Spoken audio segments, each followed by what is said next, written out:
behind the metal door, they had the fully intact, frozen head of a 10,000-year-old woolly mammoth.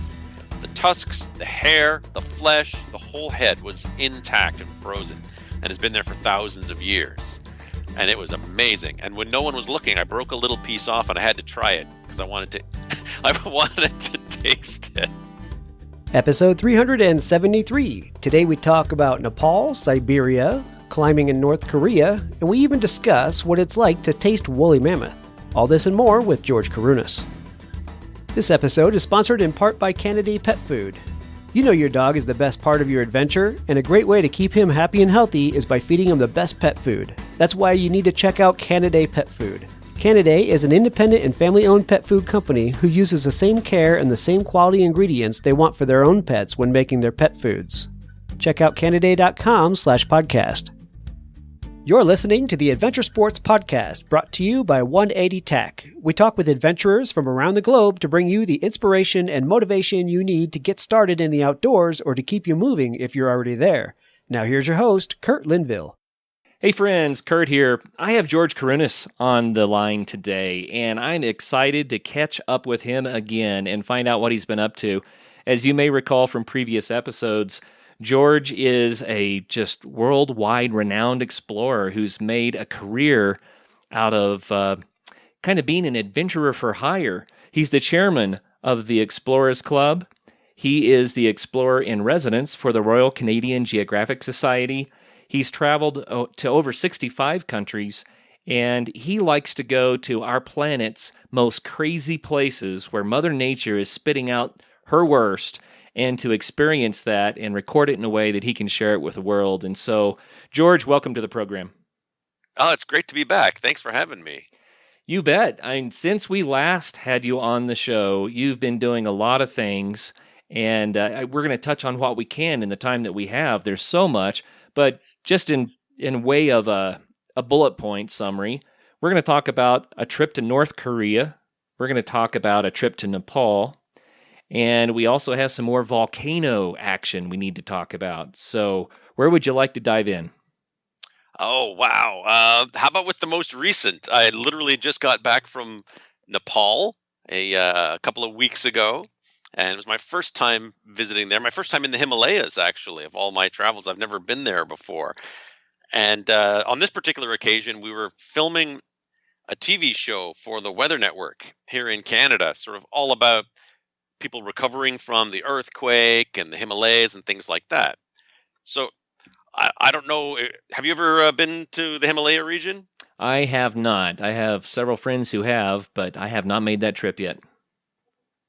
Right. So if you know the Rocky Mountains, of course, they're like little hills when you go to the compared to the Himalayas. Oh yeah.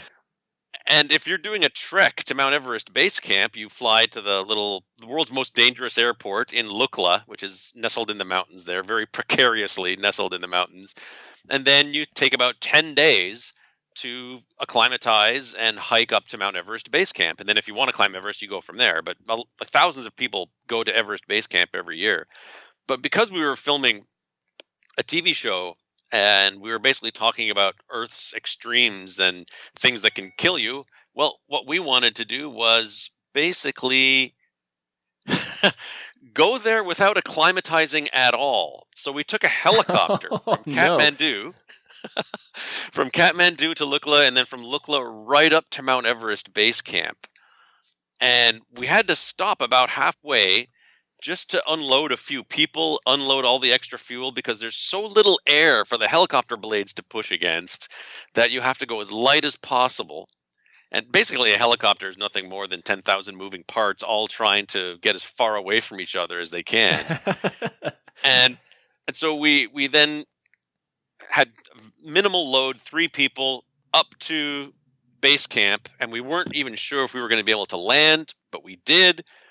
The pilot left the engine running, and I get out, and immediately I can start to feel my fingertips go numb from the hypoxia. It's amazing how you take air for granted, right? When you're at sea level or not up in the mountains, but when it's quickly taken away from you, oh boy, does it ever affect your body. Well, and it could be dangerous to do that so quickly. So Everest Base Camp, help me out here. It's actually 17,600. So when you go up to those kind of altitudes that quickly, it can mess you up. A lot of your viewers might or listeners, I suppose, would be familiar with a mountain like Pikes Peak in Colorado. That's a popular one that people go up, and it's about 14,000 feet. So this is 3,500 feet higher than that. My partner, we were supposed to do some pieces talking to camera about this, and he crouched down and he couldn't get back up.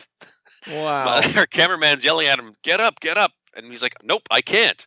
So I just had to crouch down beside him and then finish our pieces to camera. The problem, of course, is with that lack of oxygen, you will pass out very quickly. Like if you lose cabin pressure in an airplane, the oxygen masks come down and you can breathe that. But if you're up at these high altitudes and you don't have that oxygen, then you're just going to pass out and eventually, it just gets worse from there. Let's put it that way. And so we're there for literally 5 minutes. That's it. That's all we were allowed because your body just cannot handle that lack of oxygen. So the chopper pilot's yelling at us to get back in. He's got an oxygen supply, but we don't. So he's rather adamant that we get back in the chopper. Let's put it that way. Wow.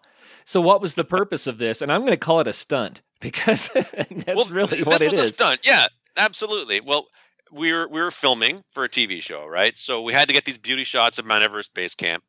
And of course, we wanted to document the effects of rapid altitude change without acclimatization to sort of show people what happens to your body if you don't do it the right way, right? So if you go up too fast, these are the effects that you will feel. Now, we did it in a manner where the danger was minimal, certainly not zero. If the weather came in, which it kind of did, or if the helicopter had a mechanical failure or anything like that, then we would have been in pretty big trouble. So it's the kind of thing where you really hope the helicopter is well maintained.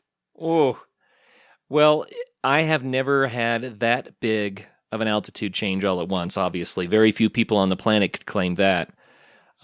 Maybe a few pilots who lost cabin pressure. I mean, that's what we're talking about here. Yeah, that's exactly what we're talking about here. Exactly. It's that rapid loss of cabin pressure, but instead of in a matter of seconds, if a window goes, like in that recent airplane incident where the window went on that airliner, it happened over the span of maybe 30 minutes as we flew the helicopter up to those altitudes, right? So it's still pretty rapid and certainly not enough for your body to acclimatize to. I'm used to climbing erupting volcanoes and things like that. And when you do that, then you take your time and you climb up. And I've never been this high before, but at least this mountain wasn't exploding and trying to kill me that way. Well, based on your very brief visit to base camp, what was your take on it? It's beautiful. The glacier, the Khumbu Glacier, is gorgeous. I believe it's the highest glacier in the world. And that's the one where all the climbers have to stretch the ladders across to all the crevasses. It's very, the seracs, which are these giant pieces of ice, can be the size of houses. And it was almost exactly 3 years ago when the earthquake happened in Nepal. And part of the glaciers there just collapsed and caused that huge avalanche that was the deadliest day on Mount Everest ever. And we were standing on the spot where that avalanche came crashing through. So to see all those tents, hundreds of people sort of getting ready to do their climb up Mount Everest in the exact same spot where so many people were killed from the avalanche not too long ago was really sobering because things can happen in a heartbeat up there. Wow. Well, it's fascinating. Any other key takeaways from Nepal?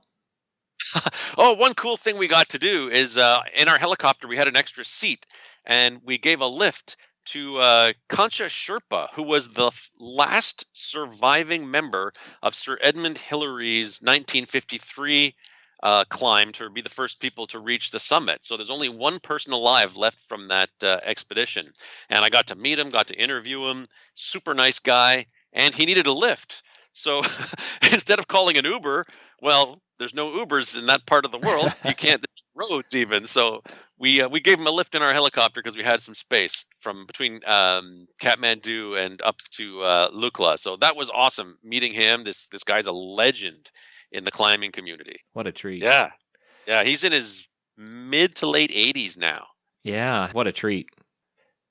Well, I don't know how to segue into North Korea from Nepal, but somehow Well, we've the got reason to I'm saying, make that happen.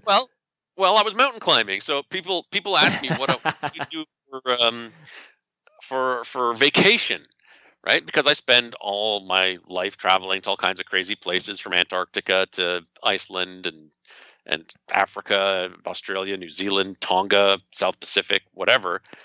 And usually it's for work of some kind. And then people want to know what I do to relax. And so last May, just about a year ago now exactly, I went to North Korea because that's how I wanted to spend my vacation time. But not just go there. I wanted to go there and experience parts of the country that basically nobody ever gets to see. So I made some arrangements with some people in England and who were able to help me out tremendously with permission to enter the country and permission to go to some of the mountains in the central part of the country. So we were mountain trekking and climbing, and we were camping. And that's pretty much unheard of if you go to North Korea. So it was a surreal place. Well, with all the political dynamics that are at play right now, a lot of people would wonder why go to the trouble to go to North Korea. How do you answer that? Well, I wanted to visit it before World War III broke out and the place gets into a slab of radioactive glass. So I kind of, with several less than stable world leaders, it was an absolute concern. And this was a year ago, but I mean, things are cooling off now in the past couple of weeks, which is great. Tensions are certainly diminishing, but a year ago things were really certainly sketchy. And as a matter of fact, while I was there, I flipped on the TV one morning and saw that they had just done a ballistic missile launch test the previous day, not far from where I was. And now everything that's running through my mind is like, oh no, am I going to get nuked is Trump going to send the nukes in? So that was an absolute concern for me. I don't think ever in all of my travels have I ever been afraid of being hit by a friendly fire from a nuclear weapon. Right. So that was absolutely a concern. Well, you know what? Since the 50s, there have not been many Westerners who get the opportunity to actually go to North Korea, and we probably have a vacuum of personal knowledge on what North Korea is like. Can you help to fill in that vacuum a little bit? Describe the country and the landscape and your experiences. Absolutely. The country itself is quite beautiful. The mountains are gorgeous, and no one ever gets to see them. They kind of remind me of some of the Dolomite Mountains in Italy, places like that. And the people there are basically the same as people anywhere else. They are interested in providing for their family. They want to be happy. They want to be healthy. They were extremely friendly. The general public were very, very friendly to us.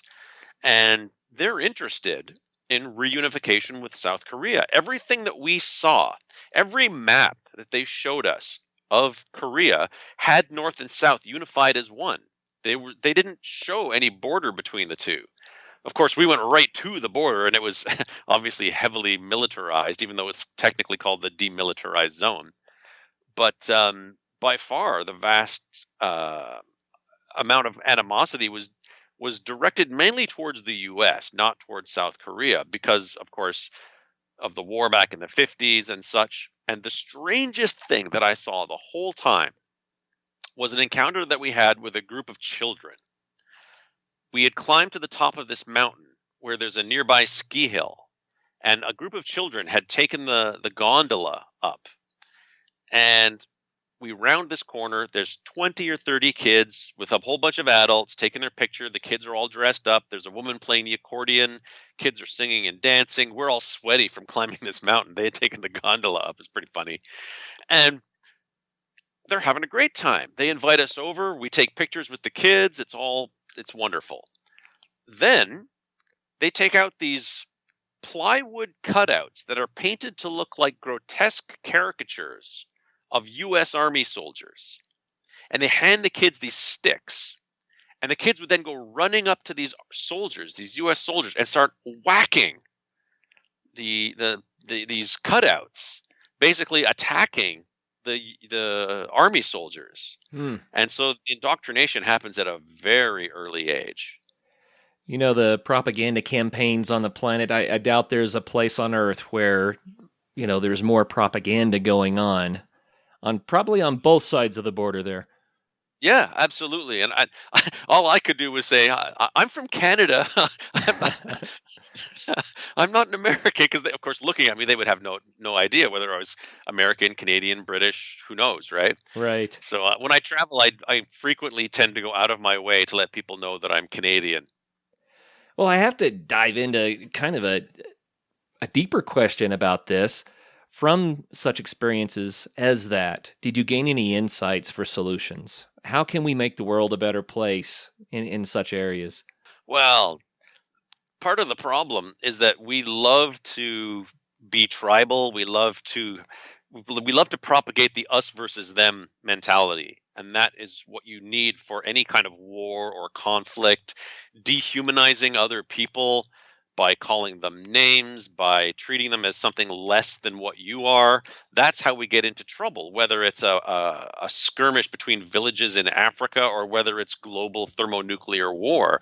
It's all about how we perceive each other. And once we all really sort of understand, we're all the same species. Yes, we're all different, of course, but we're all the same species. We're all on this one rock, hurtling through space at a ridiculous speed. We could all be wiped out by an asteroid or a comet tomorrow, and we have a lot more in common than we have differences. And once we really embrace all that, then the world will be a better place. Well, how do you get the leadership to embrace all of that, as you said? And I think that's the $1 million question right there. Exactly. You're asking the question of the ages, right? That's probably one of the most important questions that humanity has ever been faced with. And I don't know. I'm not a politician, nor do I have any interest in getting into politics. But as someone who has traveled to places like Eastern Congo and North Korea, Turkmenistan, and the border zones between Ethiopia and Somalia, places like that, it's really horrible what people are capable of doing to each other, and the value of human life is a lot lower in parts of the world than what we are frequently used to. So I try to take none of it for granted. I'm extremely fortunate that I was born in North America. I understand that through no actions of my own. I was born in a very good place, and I try to learn as much as I can from all these different cultures that I see. So two things I like to do is I like to share the culture of the places I visit, and of course I like to get people interested in the natural world. So that's why I go to these places that have these extremes of nature. So it's a nice combination for me. I get to meet amazing people and see the most amazing, incredible natural phenomena as well. So it's a double bonus.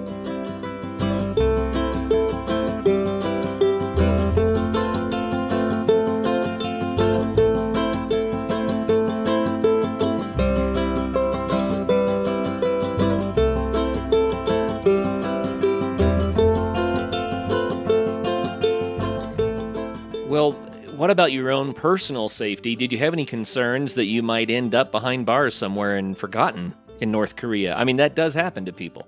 It has happened, exactly. The trick with a place like that is they do allow visitors in. You have very specific rules that you should follow. We were accompanied the entire time by several government minders. So we had we had a lot of guardianship, let's put it that way.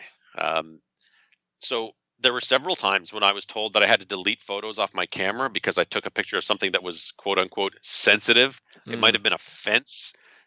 Sorry, that fence is military, whatever. Okay, delete, fine. As long as you play their game, then everything was totally cool.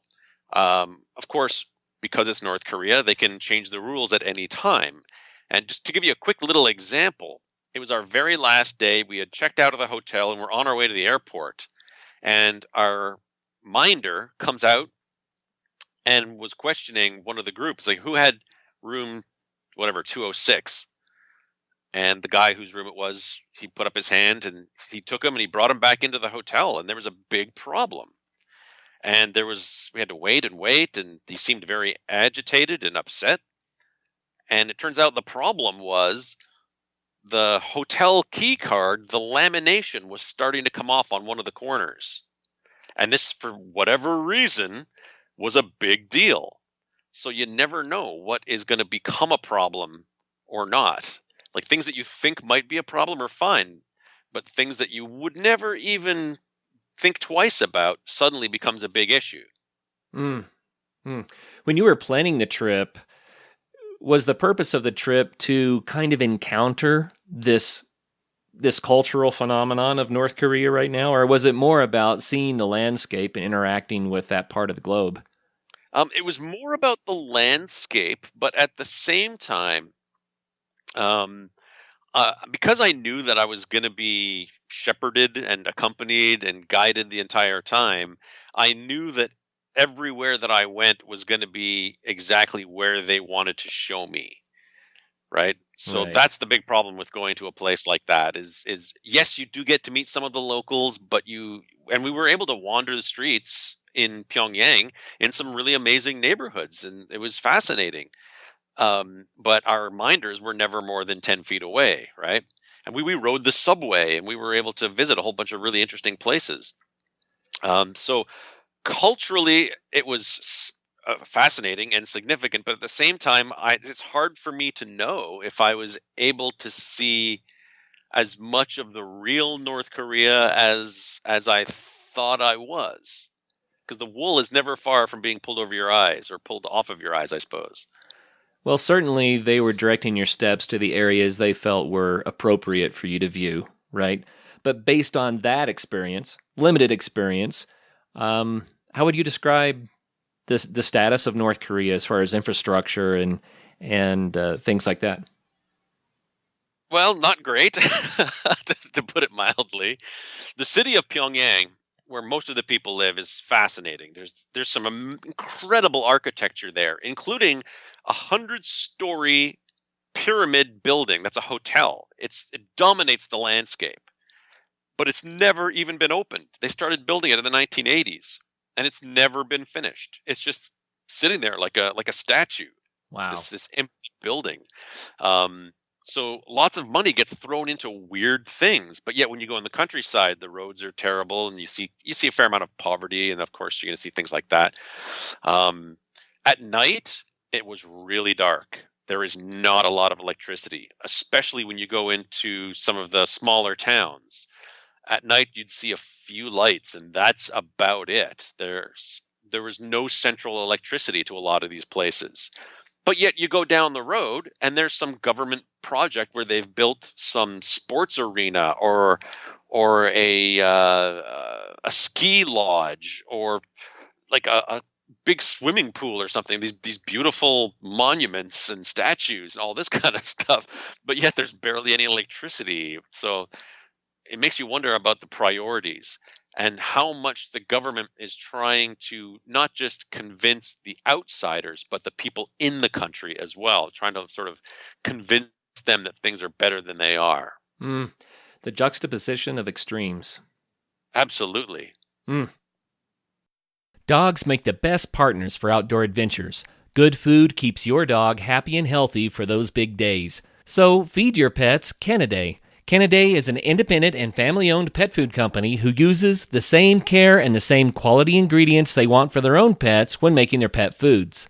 In keeping with their commitment to pets and their people, Canidae has taken the first steps at Canidae Farms to getting involved in growing the ingredients that they use. Go to Canidae.com/podcast to try Canidae for free by requesting a free sample, and you'll get other special offers too. That's CANIDAE.com/podcast. Again, that's Canidae.com/podcast. Check out bikeparts.com for all your cycling gear. They have a wide selection of over 60,000 bike parts and accessories. You can find everything you need, including tires, chains, tools, frame bags, cycling apparel, and even complete bicycles. They've got established brands like Shimano, SRAM, and Campagnolo, as well as the latest and greatest products from brands like Wolftooth, Physic, Zip, and Raceface. Need suggestions or have a question about what fits your bike? Their knowledgeable staff will answer any questions and get you rolling as quickly as possible. If you're in the great state of Colorado, stop by their full-service bike shop, Peak Cycles in downtown Golden. Check out bikeparts.com. It's not really surprising based on what we can gather, I don't know how many people that are listening have seen the satellite imagery of the Earth from space at night in that part of the world, because you see South Korea lit up just like a Western country, and then North Korea, at least a few years ago, was dark. Yeah, it still is. Absolutely. Yeah, do yourself a favor and go to Google image search and just do like North Korea nighttime satellite image, and you can see the border between North and South Korea. It's bright to the south and dark to the north. Certainly striking. One of the weird things that happened to me while I was there was while climbing one of these mountains, Mount Kumgang, which is a pretty decent mountain. I had a bit of a medical issue, which is something I did not want to have happen while I was in North Korea. I've had problems in the past with a hernia, and it started to act up, and I started getting this hernia bulge in my sort of upper groin area while I'm on the side of this mountain. And I've experienced this before. So it's like, it's you can't fix it. You have to get surgery. And it's like, I hope this doesn't get so bad that I have to evacuate or anything like that. And there were moments while I'm climbing the mountain that I had to reach down into my pants, and it's going to sound kind of gross, but I had to push my intestines back in through my abdominal wall every few minutes to sort of keep the hernia under control while I was climbing. That does not sound pleasant at all. So how did that turn out? It actually ended up turning out okay. It wasn't too bad. Luckily, there wasn't a tremendous amount of pain. It wasn't that bad, just more of an inconvenience. But you don't want something like that to get strangulated or anything like that. So that was relatively early in the trip. So I spent the rest of the trip with my hand down my pants half the time, stuffing my insides back into me. Everything's fine now. And of course, the concern of, am I going to have surgery here? Do they know what to do with this? Yeah, I wouldn't have had surgery there. And the thing is, no matter who you talk to, no matter who you deal with, your travel insurance, as soon as you step across the border into North Korea, is void. You cannot get travel insurance for North Korea. So it's a matter of, this had better not become a problem, because I would have to catch the next plane to Beijing in order to deal with any of this, and you're a long way from the airport at that point. Right. So how long were you in North Korea? About 10 days in total. And that was plenty. Been there, done that, checked it off the list. And now, on to other expeditions. But that was an interesting way to spend my vacation last year. Just a place to go to unwind, right? Yeah, exactly. It's great. I love the food. They treated us very well. And of course, the thing is, they feed us tremendous amounts of really good food. But at the same time, we know that there's lots of people going without in the countryside. So again, it's that land of extremes in both directions. And what did you find about the mountains there that would perhaps be unique to North Korea? Something that people would say, wow, that's interesting. One thing that they love to do there is they love to carve inscriptions on their mountains. So everywhere you go, if there's a large rock face, there's bound to be some inscription carved in the side that was done very precariously by some dude hanging off a rope, certainly, because there's no easy way to get to some of these places. Talking about the great leaders, Kim Il-sung from back in the 50s and 60s, and on this, at this spot back in 1959, Kim Il-sung came here with this person and this person. I don't know. I was just going off of the translations that I was told. But they're everywhere. It's weird. They're pretty, but I kind of prefer my natural beauty to be all natural. Right. But the mountains are quite gorgeous. Surprisingly, that's what I would say. It's surprisingly beautiful. Well, I'm glad you're back with us and not behind bars somewhere, hidden away from the world. It's glad to hear that it was a successful trip. Did you manage to accomplish all the goals you had set for it? I did, absolutely. We climbed all the peaks that we wanted to. I had the cultural experience I wanted to. We had a bit of a nuclear scare, which I didn't really plan on it, but that was an interesting part. And of course, stuffing my own intestines back into my body, that was an added bonus. That went okay. Um, yeah, so it was, in the grand scheme of things, it was good. And I didn't get thrown in prison.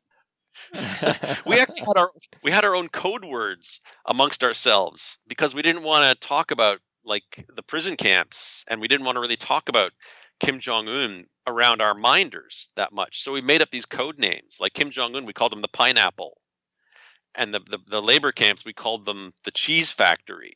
So we had our own vernacular, our own sort of code words when we were talking amongst ourselves, so as to not gather as much attention from our government minders. Wow, that probably was a very good practice. That was probably wise. Yeah, probably.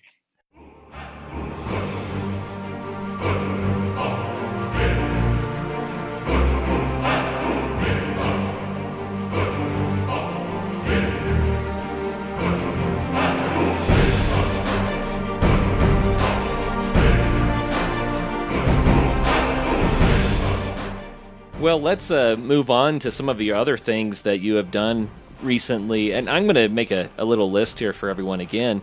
Ice climbing on icebergs. That caught my eye. That sounds, or my ear.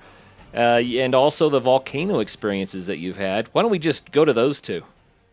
Yeah, I'm a total volcanophile. I've got lava flowing through my veins, and I've probably been to at least 25 different active erupting volcanoes around the world. And just in the past couple of years, I've had some really interesting experiences. There was one volcano in the Congo called Nyiragongo, and it's right on the border with Rwanda and Congo. So it's in a really great neighborhood.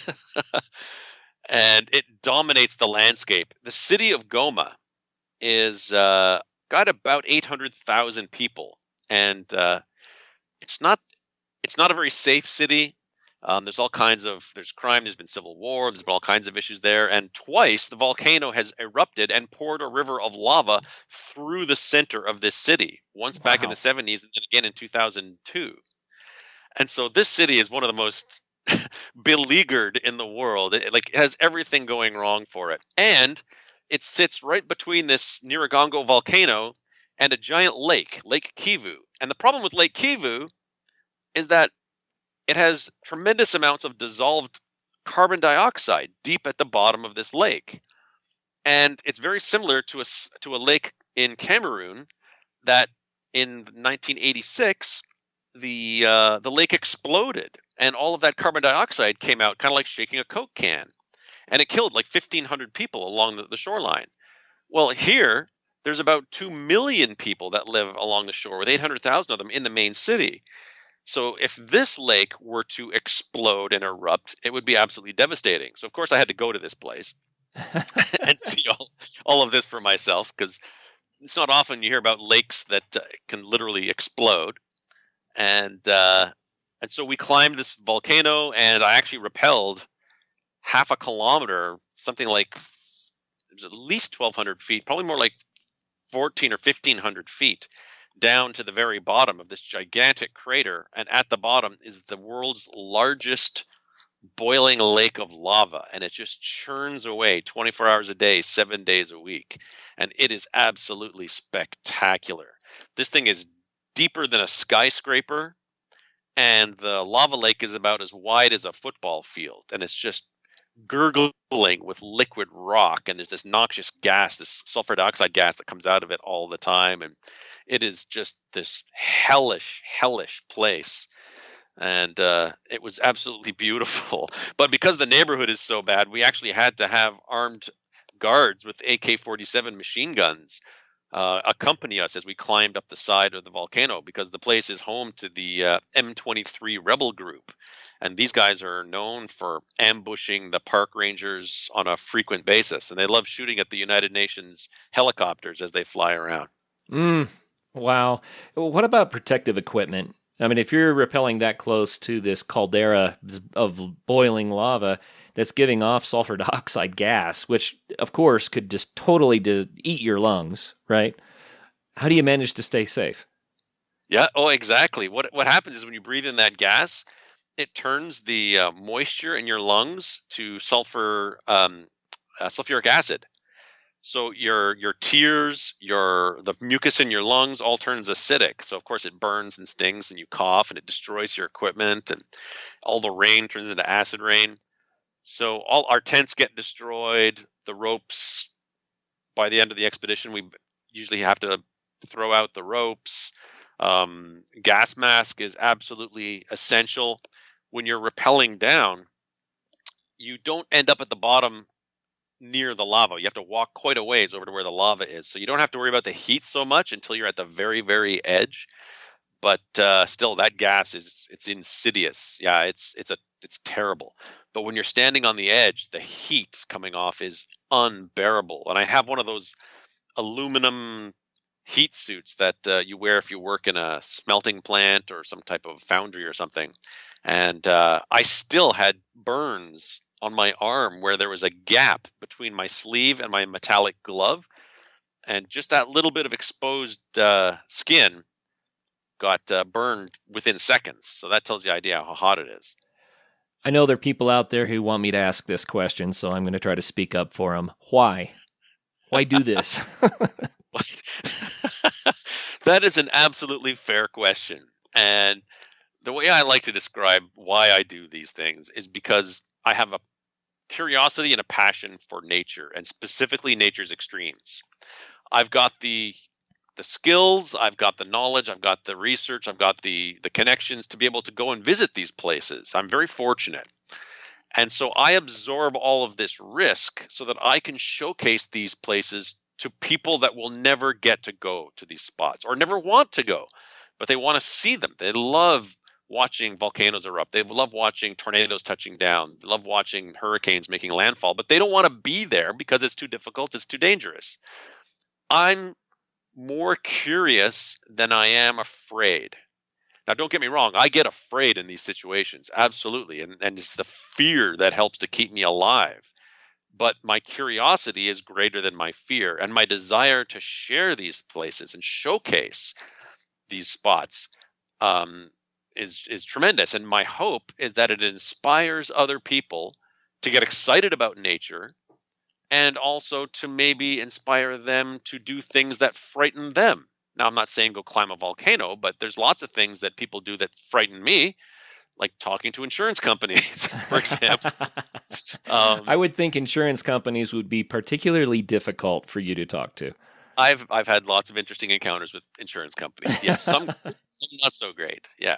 I actually sometimes get invited to speak at insurance conferences to talk about risk management, because my life is all about risk management.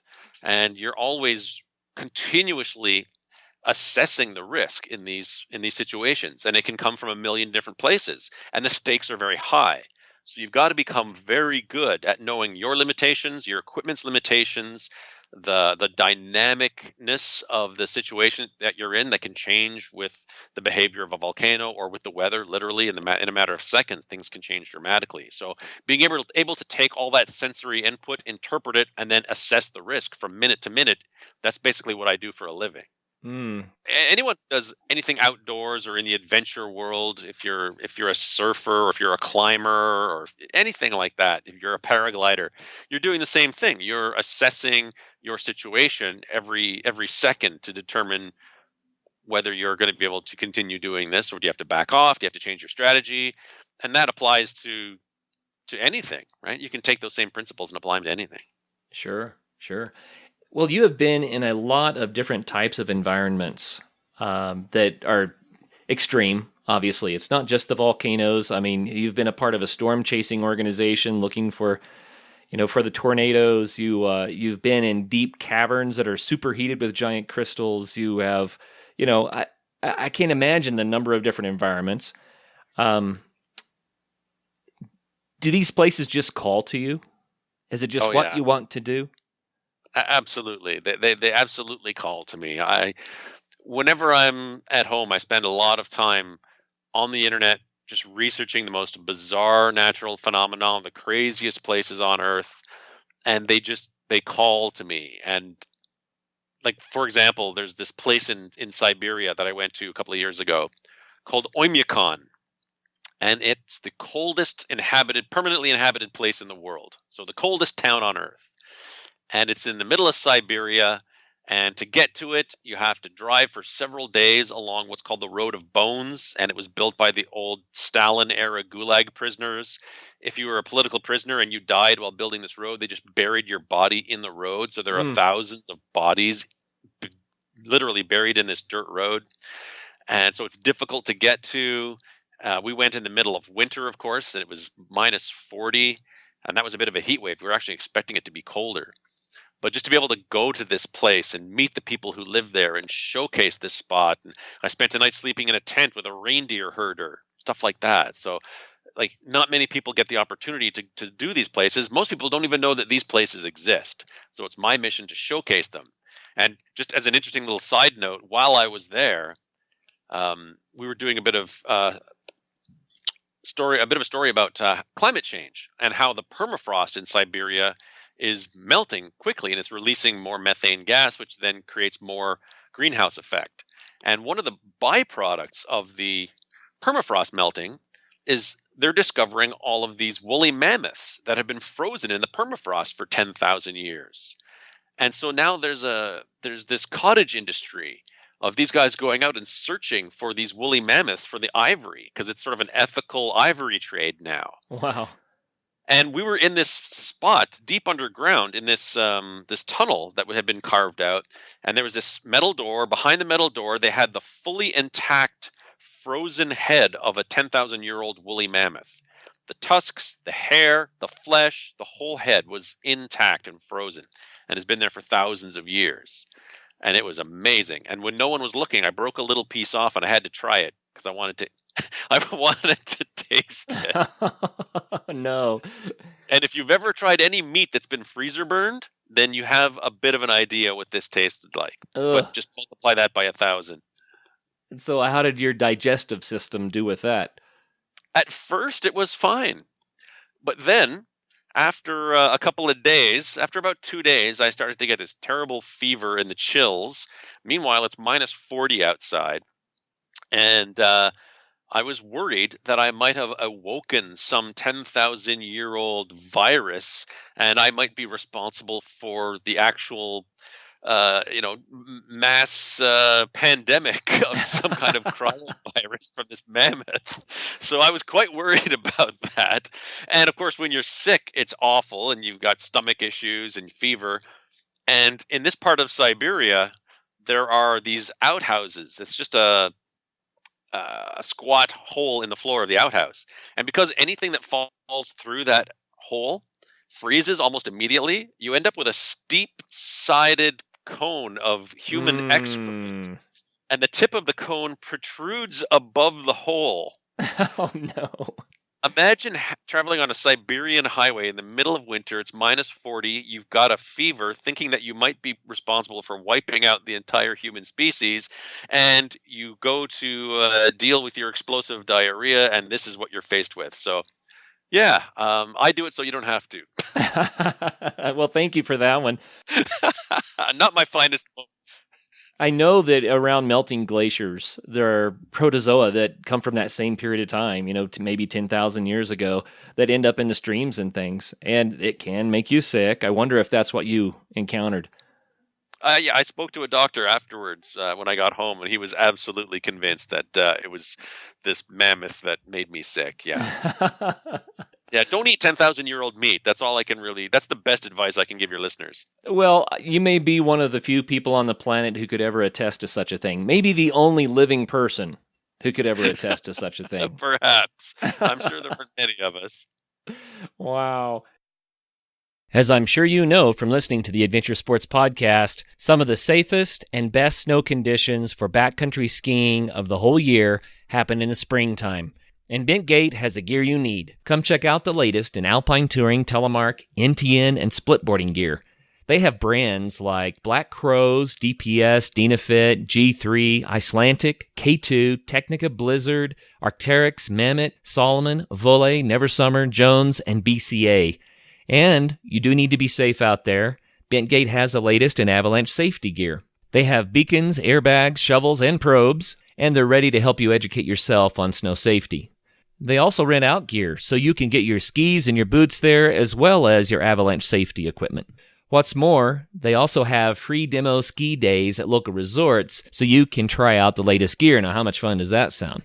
So swing by Bentgate in Golden, Colorado, or go to bentgate.com to find your new gear, as well as to get updates on all of their events.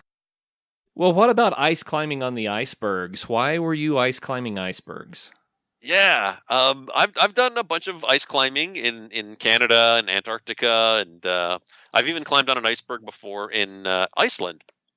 But we were filming an episode of my old TV show, Angry Planet, and we were trying to sort of show the path that icebergs take when they break off from the Greenland glaciers, and then they take about 2 years to travel down the coast of Canada, down to Newfoundland, and then out into the North Atlantic. And that's the exact path that the iceberg that sunk the Titanic took. So we were out there, and I wanted to place a satellite tracking beacon on one of these icebergs. And yeah, you could take a boat out there and pull up a side one, and I suppose you could attach it to the side of the iceberg, but where's the fun in that? So I suited up in a paddling dry suit, had my crampons on and my ice climbing equipment, and we took an inflatable Zodiac out off the coast of Newfoundland in Conception Bay is the place. And there were a couple of really beautiful icebergs out in the bay. And so I went out. Oh, and by the way, when you're ice climbing on an inflatable, like going from an inflatable boat onto an iceberg, be very careful not to accidentally stab the inflatable boat with your pointy crampons that are attached to your boots. I can tell you from firsthand experience, the boat captain does not appreciate that. So this happened. I got in. Well, luckily these boats are built with multiple chambers, so it won't sink the boat. But he had to repair it when we got back. But yeah, I got in a fair amount of trouble from this guy for accidentally stabbing his boat. But the plan was to climb up on this iceberg, use an ice screw to put in this satellite tracking unit, and then we could go back and track it from the internet and see how many days it takes to travel so far, things like that. The problem with these icebergs is that they're huge. They're the size of a small apartment building. And they have a tendency to roll over, to smash apart, to break, things like that. And literally, we're pulling up to this thing, and pieces of it are breaking off. Wow. And whenever pieces break off, it destabilizes the iceberg, and they tend to want to roll over, things like that. So when you climb onto it, you got to work very quickly. It's extremely difficult because the ice is dense, because it's this compressed snow that, as you know, it's been sitting there in Greenland for sometimes thousands of years, being compressed, and so all the ice bubbles have been squeezed out of it. So it's dense ice, very difficult to climb on. It's much different than climbing on a frozen waterfall, which 99% of ice climbers do. And so I was able to get up to the very, very close to the summit of this iceberg, put in an ice screw, mount the thing, and then luckily I was able to get off. And we were able to track it for about 3 or 4 days afterwards, and then it just disappeared. So it either rolled over or broke apart, or we don't know exactly what happened to it. But you don't want to be on top of the thing when it rolls, or anywhere near it. Likely the iceberg rolled and the tracking device was just submerged. Exactly, that's what we suspect happened. Yeah. So these things are very dynamic. They're constantly changing, and they're melting now. This is actually the time of year if people want to go iceberg spotting. They go out to Newfoundland this time from between now till early July, and you get lots of these gorgeous icebergs that come down. And there are companies that harvest the ice from these icebergs to make iceberg vodka and things like that, because the water is really pure. It predates the Industrial Revolution, so you don't get all these pollutants from coal burning and things like that. So it's quite spectacular. Wow, fascinating stuff. So in all of your travels, Have you come to any fresh conclusions about climate change?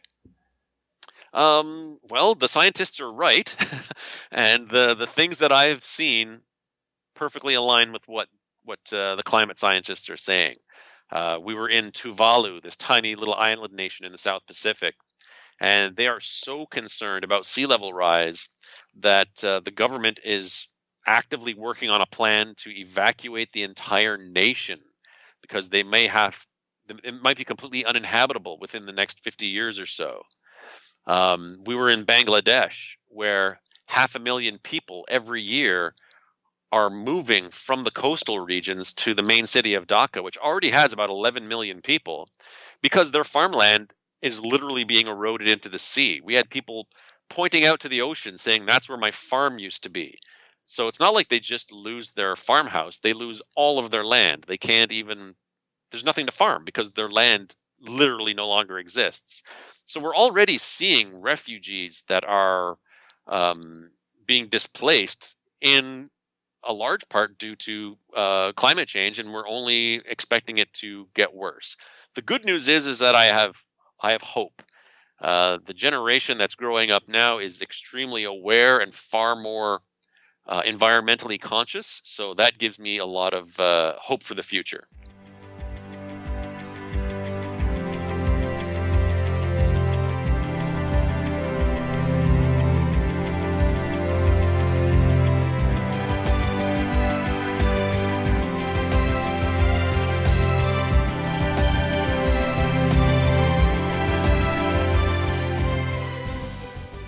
Well, you are chairman of the Explorers Club. Yes, the Canadian chapter. I do not know what that is. Yeah, so it's kind of what it sounds like. It is a group of about 30,000 or so, maybe 3,500 of the world's top explorers, researchers, astronauts, mountain climbers, divers, anything that you might consider an explorer, including people like Diane Fossey, James Cameron, Buzz Aldrin. All of these folks are all members or fellows of the club, and so it's based in New York City. So if you ever find yourself in New York City, look up the Explorers Club headquarters. It is a beautiful building. It's like this museum. It's filled with artifacts like the Explorers Club flag that was taken to the moon by the Apollo 11 astronauts. There's Perry's sled that he took to the pole. There's Thor Heyerdahl's globe that he used when planning the Kon-Tiki expedition. All these amazing artifacts. And so there are chapters around the world, and I'm the chair of the Canadian chapter here. And so basically what we do is we have resources. There are funds available for some of our expeditions. There are libraries and archives that we can go in and research for doing further expeditions. We can learn what has been done in the past. We have a big dinner every year, which is really amazing. They serve all kinds of bizarre, exotic food. Like I was eating tarantulas and giant cockroaches. Oh, no. Oh, yeah. With a side of woolly mammoth, right? With a side of woolly mammoth. No, not this particular dinner. And it's this black tie affair. It's this wonderful dinner. And I was invited to be the master of ceremonies this year. So I was literally on stage with Jeff Bezos, the richest man in the world. Of course, he's the founder of Amazon, but he also is heavily involved in space exploration with his company Blue Origin. And he also was heavily involved in the discovery and recovery of the Apollo era rockets that landed in the Atlantic. So he's got a deep background in exploration. So it was an honor to be able to share the stage with him and Jim Lovell, who was the commander of the Apollo 13. He's the man who said, "Houston, we have a problem." He's the guy. So just being able to rub shoulders with these people and learn from them is just a fantastic thing. Oh, that does sound really, really cool. Where can people get more information about that organization? Explorers.org. You can check it out. Yeah, it's technically it's a not-for-profit, and we basically foster exploration, discovery, and scientific findings. It's really cool. Neat stuff. And if people want to see some pictures or videos from all of these amazing trips that you've done, is there a place that you would recommend they go see that? It's a one-stop shop. Just head over to my website, which is furiousearth.com, and I've got links for all my YouTube channel, social media, photo galleries, all of it's there. So that is furiousearth.com. Exactly.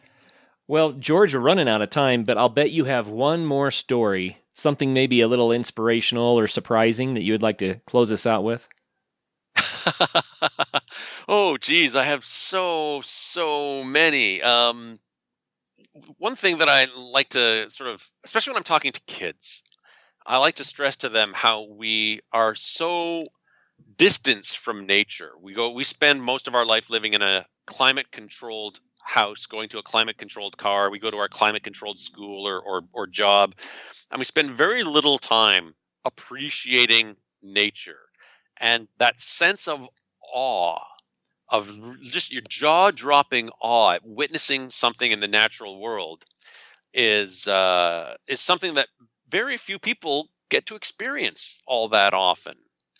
And one of the most recent times when that happened to me was during the solar eclipse that happened this past summer, back in August. I was down in Tennessee, and I was helping to do the live stream for the Weather Network of the eclipse, and we were right in the path of totality. I'd never seen one before, but I'd seen everything. I've, erupting volcanoes and mile-wide tornadoes and the middle of Hurricane Katrina and climbing on glaciers and icebergs and stuff. So I didn't really think, I didn't put too much weight in how spectacular this thing was going to be. I was blown away. It was one of the most magical experiences of my life, standing in the path of totality as the sky goes dark and the streetlights come on, and the crickets start chirping, and it gets colder, and just you can see the corona with your naked eye, because when you're in the full totality, you can take your protective glasses off, and it just blew my mind. And this is from a guy who's seen pretty much everything.